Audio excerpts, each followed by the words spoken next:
In this video, let's talk about how to throw a changeup. Let's talk about the grip, we'll talk about the hand action, the speed, the spin, all of that good stuff in this video about changeups.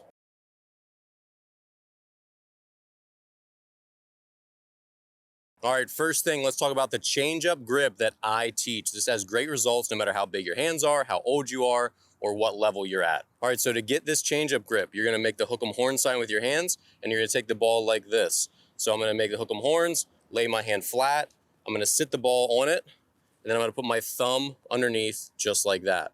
So my two fingers here are gonna go between the seams, and my thumb is on the bottom. My finger pressure holding this changeup grip is gonna go from thumb to the bottom of my hands. It's not gonna be out here in the fingertips. So finger pressure is there, and then these two fingers are just gonna gently fall to the side. So when I throw this changeup, I'm gonna sort of paint, spin onto it, and I'm not gonna throw it from my fingertips. Now, when you throw the changeup, you're gonna wanna get about 10% speed reduction from your fastball. So if you throw 70, that means your changeup will be about 63 plus or minus. If you throw 90, it'll be 81 plus or minus. And we're gonna get 5% of that speed reduction from the grip.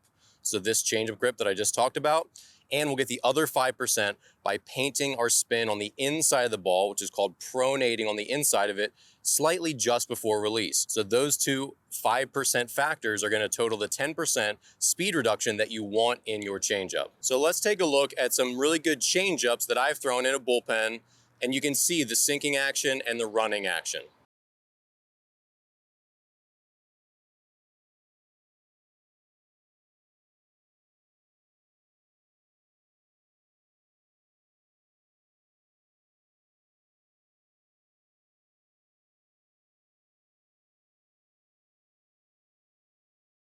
The key to throwing a great changeup is not slowing your arm down. You have to throw your changeup with as much intensity as your fastball. You got to throw it as hard as you possibly can mentally and trust that your grip and the action that you put over the ball, this early slight pronation, is what's going to make the changeup slower. When you throw your changeup properly, you're going to get a sort of mixture of spins because you're turning over on the inside of the ball, and you'll be able to see that it has a wobbly sort of spin, and that the seams sort of mix and make a large sort of red diagonal. If you see a sort of slow tumbling action from the ball, then that's how you know you're throwing your changeup properly. If you see it too glassy with backspin and a lot of white, as opposed to lots of red sort of tumbling seams, then you know that you're getting too much through the center of your changeup and not getting it enough on the inside of it. So the key factors in developing a great changeup are two main things. Number one, you have to throw it religiously every time you play catch. This doesn't mean you have to throw them hard,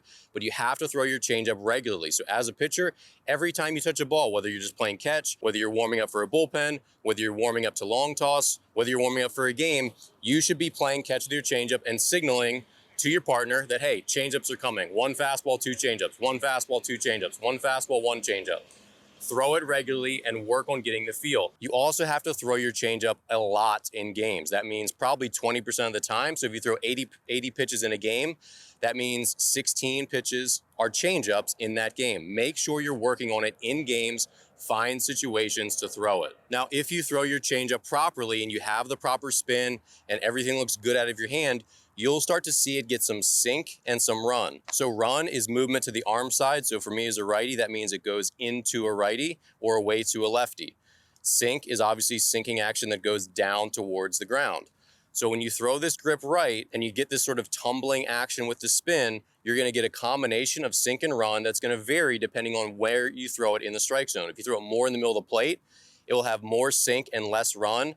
The more you throw it to the arm side part of the plate, the more the ball will start to run more and maybe sink a little bit less. Every pitcher's version is going to be a little bit different, but when you throw it effectively, you'll get some combination of both sinking action and running action. It's important to know when you're throwing a changeup that you can throw it to both sided hitters. So for me as a righty, my changeup had a lot of sinking action and running action.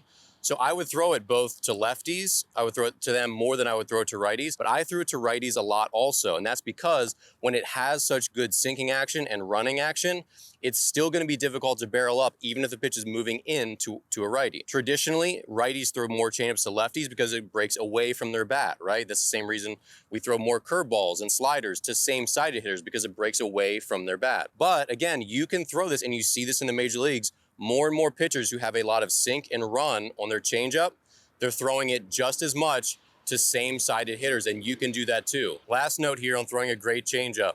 You have to tinker with it. Yes, the grip that I've explained here in this video is really effective, but that doesn't mean that out of the box it's gonna be perfect for you. Tinker with your finger pressure, tinker with the grip, tinker with lots of different aspects of it and see what gets the best result for you. All right, so that's it for this video about how to throw a changeup and my favorite changeup grip. So if you're new here, definitely subscribe to the channel, leave me a comment if you have one, and I'll see you here in the next video.